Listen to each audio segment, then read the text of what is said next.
Good morning, beautiful people. It's Marcia from Kansas Misfit. I'll tell you a couple incidents that happened to us with skunks. And I made a skunk spray to help get rid of skunks. And if I can figure out how to do it, I will leave it up here or up here. I'm not for sure which side I'd be on. But I'll leave it up in the corner, a link to click on where you can be able to get something to spray to help get rid of skunks. Hopefully I can figure that out. But if not, the thought was there. Anyway, I was laying in bed and we were watching a movie, like we do most evenings to help me sleep because I like the TV on to help me sleep. I fall asleep in the middle of the show, but I set a timer so the TV goes off after 3 hours. If I'm asleep by then, it's great. If not, well, I can always set it for another 3 hours. But because in the winter time, there's so much dark outside. It's dark over half the day. It starts to get dark, about 5:30? I usually go to bed around 10 or 11. So there's like 4 hours of darkness that you can't do anything because it's dark. So anyway, we're laying there watching a movie, and then I hear a noise in the chicken coop, and I said, "What's going on?" There's noise, not normal chicken noises because they're usually quiet at night. So we got our feet dressed and everything, and went outside with our flashlights to see what's going on and going around. And I didn't know, couldn't see anything, couldn't see chickens out. I thought, well, what's going on? And then I saw something white, and I say, oh, that's not a chicken, and that's not our cat, because we had white cats at that time, Belle and Ball, and we don't have them anymore. Anyway, I got kind of nervous and I think that's a skunk. So I went back in the house and and then David got a pitchfork that you poke in the hay and throw the hay over for the cattle. And he had that to protect himself, and I just stayed behind him. And we walked on up to the chicken coop and was looking at the chickens, making sure they're okay, peeking inside, trying to count how many there were up on the roofs that we have, and they were all there. But we noticed where the skunk was. The skunk was trying to get in the chicken coop. We had fixed up the chicken. It's old. It's over 80 years old. This chicken coop that at the house that we live in has an old chicken coop, and we just fixed it up with fence and whatever we had that we can fix it up with to block off any areas that predators could get in. That skunk was there, and I don't know why, but I went and we wanted some gasoline. It was gonna not start a fire, but to scare the skunk away, give it a little stench, different kind of stench that maybe would make it run away and not come back. So I went and got a little gas can. My nose itches real bad. A gas can to help my husband with spraying some gasoline in the area where the skunk was at to get it out away from the coop, so he can scoop it up and get rid of it. Well, the skunk forced its way into the coop, so into the coop we both went, and my husband was chasing. I don't know why, because he has a rod in his back from back surgery when he busted his back, and if he falls, it might be, that'd be it. He'll be in a wheelchair for the rest of his life. I tried telling him that over and over, but he still does like a teenager, in thinking that they can do everything. Anyway, back to the skunk. So he's getting the skunk. We have an area that we built. I'll show you once we get out there. The we built an area for the chickens to sleep on, but they hardly ever use it.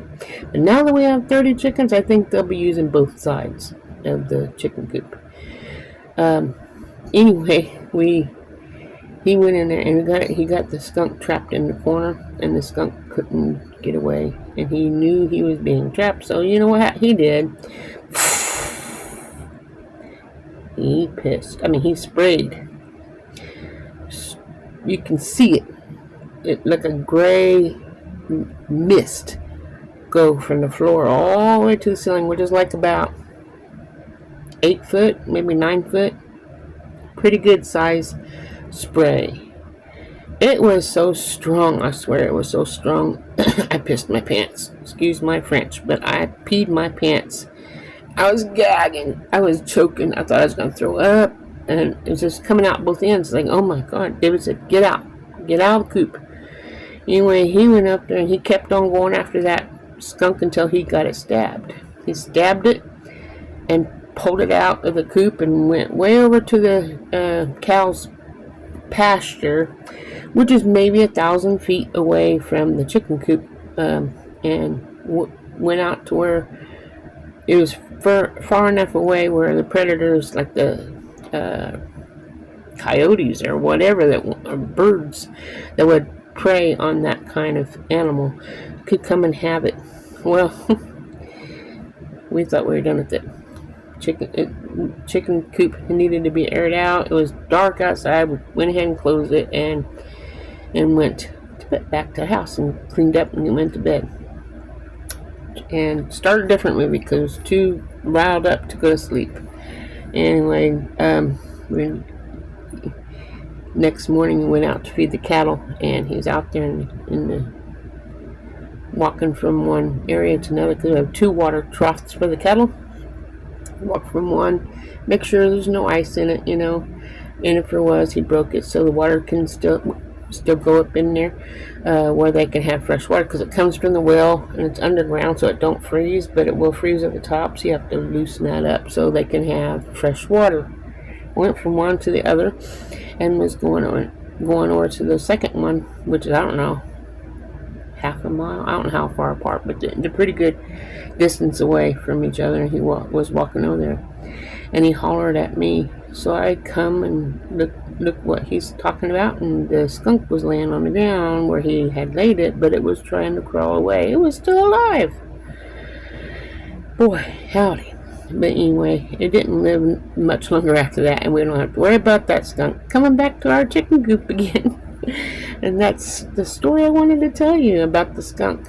Another skunk incident. He was sleeping, and like I said, it's dark.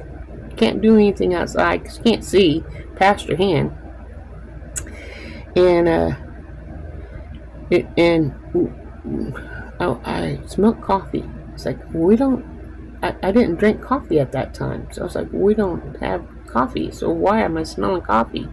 David, can you smell the coffee? And I'm talking to him, can you smell it? No. Yeah, I smell coffee. He goes, that's not coffee, that's skunk. The skunk was underneath our house and sprayed. Well, we can't open our windows because it's freaking cold outside, negative 32 degrees with snow. And can't even open up the window to get the stench out, and the stench is coming from underneath the house.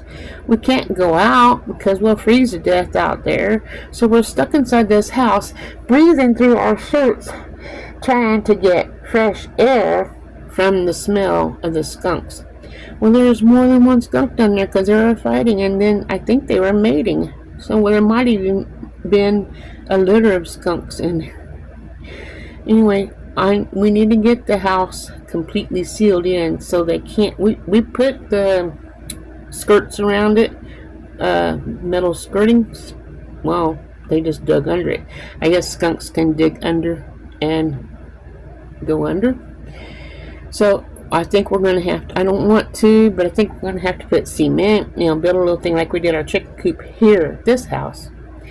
We put cement on the bottom and then put your rebar in there to make it sturdy, and then put the fence around it, and now it's pretty dense. Nothing can get through it that I know of. For years, nothing has been through it. But we're going to do something about the house over there because every year I smell skunk. Now, I don't know if it's going to be here or here, but I'm going to try to find the link to the video where you can make skunk spray to spray around the perimeter of your house or your property, wherever you want to keep skunks from entering. I don't know about raccoons, if it would work for raccoons or not, but it's supposed to work for skunks, and we had made it, and all it is onions and jalapenos cut up, boiled till they're tender, and then strain the juice off, put the juice in a sprayer, and spray it around the house, around your trees, wherever you want around the chicken coop, wherever you want the predators to stay away from. But if it rains, it needs to be redone. So I would do it like once a week, and then every time it rains, spray again. That way, if it dries out, you know it's fresh because you just sprayed another one every week. And like every Saturday, spray, and it works. Anyway, thanks for watching and visiting with me, and hopefully I taught you a little bit about skunks, and maybe you got a laugh or two. And I don't know. Leave your comments in the comment section and let me know what you thought. And I'm sorry we killed a skunk, but I had to do something to protect our chickens. And I know God made them. I don't know what the reason was He made them. Maybe it was to make us, the people, have problems with keeping animals alive. I don't know what to do, because when Adam and Eve sinned, we all have that in our lives. We have to control ourselves, and he said it's not going to be easy, but you can get through anything because I'm there to help you. Just call out my name and I'll be there, So I will leave you with that thought, and remember, God loves you. Even on the days when you think that nothing's going right, He's there. Just remember His name. Call Him. Not on the phone, just call His name. And you don't even have to say it out loud. You can think it, because He hears even your thoughts. See you tomorrow. Not tomorrow. I'll see you Monday. Have a wonderful weekend. Ta-ta for now.